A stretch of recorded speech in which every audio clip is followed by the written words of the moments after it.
Hello everyone, welcome back to my channel Suji foods and blogs. ఈరోజు ఒక simple and tasty breakfast and lunch box రెసిపీని అయితే మీతో share చేసుకోబోతున్నానండి. అదేంటంటే ఆలూ పరాటా అనమాట. చాలా సాఫ్ట్గా, చాలా టేస్టీగా ఉంటుందండి.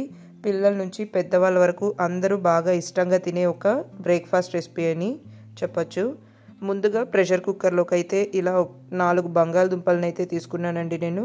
వీటిని బాగా శుభ్రంగా వాష్ చేసుకొని కొద్దిగా వాటర్ వేసి పెట్టుకొని కుక్కర్ మూత పెట్టి ఒక 4 to 5 విజిల్స్ వచ్చే వరకు ఉడికించుకోవాలి. బంగాళదుంపలు మనకు బాగా మెత్తగా ఉడకాలండి. ఇప్పుడు ఇలా ఒక పెద్ద బౌల్ తీసుకొని ఇందులోకి మనము గోధుమ పిండి అయితే తీసుకుందాము. నేను ఇక్కడ 2 cups గోధుమ పిండిని అయితే తీసుకుంటున్నానండి. మనకు కుక్కర్ కూడా విజిల్ వచ్చేసింది చూడండి. పక్కన పెట్టేసుకొని ఇప్పుడు పిండి కలుపుకుందాము. ఈ పిండిలోనే రుచికి సరిపడిన ఉప్పు వేసుకొని ఒకసారి బాగా కలుపుకోండి. ఆ తర్వాత కొద్దిగా వాటర్ వేసుకుంటూ మనము సాఫ్ట్గా చపాతీ ముద్దలాగా కలుపుకోవాలి.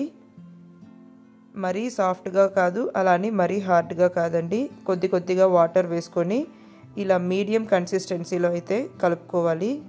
చూసారా, ఈ కన్సిస్టెన్సీలో ఉంటే సరిపోతుందండి. ఇప్పుడు వీటిలోకి కొద్దిగా ఆయిల్ వేసుకొని మళ్ళీ ఒకసారి బాగా కలుపుకోవాలి. చపాతీ పిండి ఎంత బాగా కలుపుకుంటే మనకు చపాతీలు అనేది అంత మంచిగా వస్తుందండి. మొత్తం మనము ఈ పిండి కలిపే వాటిలోనే ఉంటుంది. ఆలూ పరాటాకి ఏంటంటే మరీ సాఫ్ట్గా కలుపుకున్నారంటే మనము స్టఫింగ్ పెట్టి రుద్దేటప్పుడైతే బయట వచ్చేస్తుందండి, లూజ్గా అనిపిస్తుంది. అందుకనే ఇలా మీడియం కన్సిస్టెన్సీలో అయితే కలుపుకోవాలి. ఇప్పుడు వీటికి ఒక గిన్నె క్లోజ్ చేసి ఒక 1/2 hour పాటు పక్కన పెట్టేసుకుందాము. ఈ లోపల మనము స్టఫింగ్ ప్రిపేర్ చేసుకుందామండి. ముందుగా ఉడికించి పెట్టుకున్న బంగాళదుంపలకైతే పొట్టు తీసి బాగా చక్కగా మ్యాష్ చేసుకొని పక్కన పెట్టుకోవాలి. ఎప్పుడైనా సరే మీకు బంగాళదుంప మ్యాష్ కాలేదంటే ఇలా గ్రేటర్లో తురిమేసుకుంటే కూడా ఈజీగా అయిపోతుందండి ప్రాసెస్ అయితే. ఇప్పుడు వీటిలోకి సన్నగా కట్ చేసుకున్న ఉల్లిపాయ ముక్కలు వేసి ఒకసారి బాగా కలుపుకోవాలి. ఇందులోనే రుచికి సరిపడిన ఉప్పు వేసుకోవాలి. అలానే కొద్దిగా కారం. ఉప్పు కొంచెం తక్కువే యాడ్ చేసుకోండి, ఎందుకంటే మన చపాతీ పిండిలో కూడా ఉప్పు వేసాం కాబట్టి. ఇందులోనే ఒక 1/2 teaspoon దాకా పసుపు, కొద్దిగా ధనియాల పొడి, అలానే వేయించిన జీలకర్ర పొడి కొద్దిగా వేసానండి. ఇందులో ధనియాల పొడి, జీలకర్ర పొడి ఇవన్నీ కంప్లీట్లీ మీ ఆప్షనల్ అండి.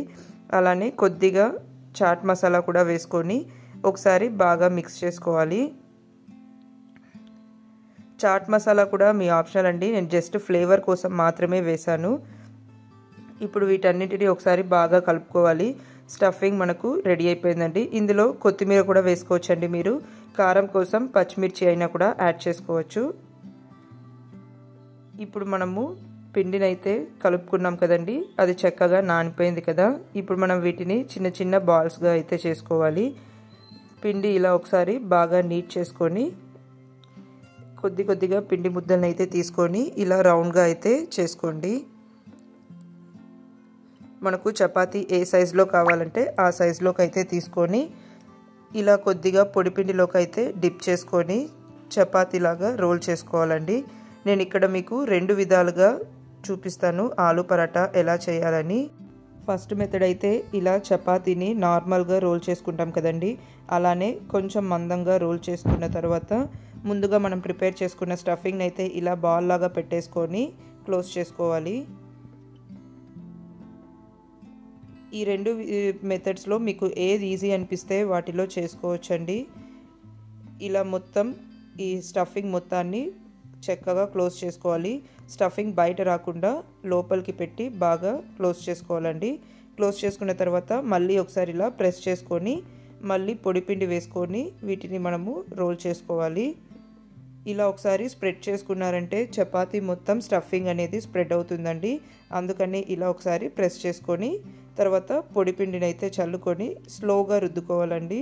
ఎందుకంటే మనకు స్టఫింగ్ అయితే చాలా సాఫ్ట్గా ఉంటుంది కాబట్టి బయట వచ్చే ఛాన్సెస్ ఉంటుంది. అందుకని ఇలా తిప్పుతూ పొడిపిండి చల్లుకుంటూ కొంచెం స్లోగా రోల్ చేసుకోవాలి. మనకు ఆలూ పరాటా అనేది మరి పల్చగా అయితే ఉండదండి, కొంచెం మందంగా చేసుకుంటేనే బాగుంటుంది. ఈ మాత్రం మందంతో చేసుకుంటే మనకు సరిపోతుందండి. ఇప్పుడు స్టవ్ మీద ఆల్రెడీ నేను పెనంని అయితే వేడి చేసుకున్నానండి. పెనం బాగా వేడిగా ఉన్నప్పుడే చేసుకోండి. లో టు మీడియం ఫ్లేమ్లో పెట్టి కాల్చుకున్నారంటే చక్కగా కాలుతుంది. రెండు వైపులా మనము కొంచెం గోల్డెన్ బ్రౌన్ కలర్ వచ్చే వరకు కాల్చుకోవాలి. ఇలా వన్ సైడ్ కాలిన తర్వాత ఒక హాఫ్ స్పూన్ దాకా ఆయిల్ వేసి అప్లై చేసుకోవాలి. ఇప్పుడు మళ్ళీ ఇంకో వైపుకి తిప్పుకొని ఇటు సైడ్ కూడా కొద్దిగా ఆయిల్ వేసుకొని అప్లై చేసుకోవాలండి. మీరు పిల్లలకి చేసి పెట్టేలా ఉంటే నెయ్యితో కూడా చేసి పెట్టారంటే టేస్ట్ అయితే చాలా బాగుంటుందండి. నెయ్యితో అయినా కాల్చుకోవచ్చు, ఆయిల్తో అయినా కాల్చుకోవచ్చు అండి, మీ ఇష్టం అది. నేను ఇక్కడ ఆయిల్తోనే చేస్తున్నాను. రెండు వైపులా ఇలా చక్కగా కాలాలండి. కొంచెం రోస్ట్గా కాలితేనే బాగుంటుంది, ఎందుకంటే చల్లారిన తర్వాత మనకు కొంచెం మెత్తబడుతుంది. ఇప్పుడు ఇలా రెండు వైపులా కాలిన తర్వాత ఒక ప్లేట్లోకి అయితే తీసి పక్కన పెట్టేసుకుందాము. ఇలా మీకు ఎన్ని పరాటాస్ కావాలంటే అన్నీ ప్రిపేర్ చేసుకోవటమేనండి. ఈ ఆలు పరాటా అయితే మనకు బ్రేక్ఫాస్ట్లోకి ఇంకా లంచ్ బాక్స్లోకి కూడా చాలా బాగుంటుంది. నేను ఇంకొక మెథడ్ చూపిస్తా అని చెప్పాను కదండి. ఇంకొక మెథడ్ ఏంటంటే ఇలా పిండి ముద్దను తీసుకునే తర్వాత ఇలా వేల మధ్యలో పెట్టుకొని ఇలా స్ప్రెడ్ చేసుకోవాలండి. నార్మల్గా మనము కుడుములు అవి చేసుకుంటూ ఉంటాం కదా, ఇలా స్ప్రెడ్ చేసుకొని ఈ ప్రాసెస్లో చేశారంటే కూడా చాలా ఈజీ అయిపోతుందండి. అలవాటు ఉండే వాళ్ళైతే మోస్ట్లీ ఇలానే చేస్తారు. నేనైతే చాలా వరకు ఇలానే చేసేస్తానండి, ఈజీగా అనిపిస్తుంది నాకు. ఇలా ఒక కప్ లాగా మనము స్ప్రెడ్ చేసుకోవాలి పిండిని. ఇలా వేల మధ్యలో పెట్టుకొని ఎడ్జెస్ ప్రెస్ చేస్తూ ఉంటే ఈజీగా వచ్చేస్తుంది. చూసారు కదా, ఒక బౌల్ షేప్లోకి అయితే వచ్చింది. వీటికి మధ్యలో మనము స్టఫింగ్ని పెట్టేసుకోవాలి. ఎంత స్టఫింగ్ కావాలో అంత పెట్టుకోవాలి.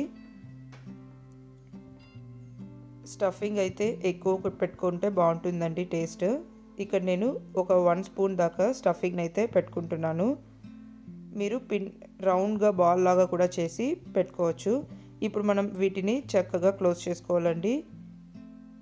మనం ఇలా తిప్పుతూ ఉంటేనే ఈజీగా క్లోజ్ అయిపోతుందండి. ఈ స్టఫింగ్ని అయితే లోపలికి ప్రెస్ చేసుకుంటూ పిండిని అయితే ఇలా రొటేట్ చేశారంటే ఈజీగా క్లోజ్ అయిపోతుంది. స్టఫింగ్ అనేది ఎక్కడ బయట రాకుండా క్లోజ్ చేసుకోవాలండి మనము. అప్పుడే మనము పరాటా రోల్ చేసేటప్పుడు అయితే చక్కగా వస్తుంది. స్టఫింగ్ బయట వచ్చిందంటే మళ్ళీ మనము పరాటా రుద్దేటప్పుడు అయితే స్టఫింగ్ మొత్తం బయట వచ్చేస్తుంది. అందుకని ఇలా స్లోగా తిప్పుతూ క్లోజ్ చేసుకున్నారంటే రెడీ అయిపోతుంది. అలవాటు ఉన్న వాళ్ళైతే ఈ ప్రాసెస్లో అయితే చాలా ఈజీగా చేసేసుకోవచ్చు అండి. బిగినర్స్ ఎవరైనా ట్రై చేసేలా ఉంటే నేను ఫస్ట్ చూపించిన మెథడ్ చేశారంటే ఈజీగా ఉంటుంది. ఇలా ఎడ్జెస్ మొత్తము క్లోజ్ చేసుకున్న తర్వాత ఇలా ఒకసారి ప్రెస్ చేసుకుంటే రెడీ అయిపోతుంది. చూసారు కదా ఎంత ఈజీగా చేసుకున్నాము.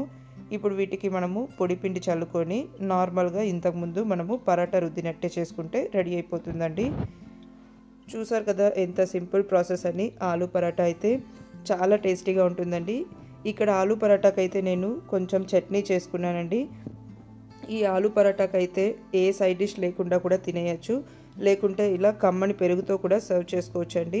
మీరు మీ టేస్ట్కి తగ్గట్టుగా అయితే సైడ్ డిష్ని అయితే ప్రిపేర్ చేసుకోండి, బాగుంటుంది. నేనైతే పెరుగుతో అయితే సర్వ్ చేసుకుంటాను. ఈ ఆలు పరాటా అయితే వేడి మీద తిన్నా బాగుంటుంది, చల్లారిన తిన్న తర్వాత కూడా చాలా బాగుంటుందండి.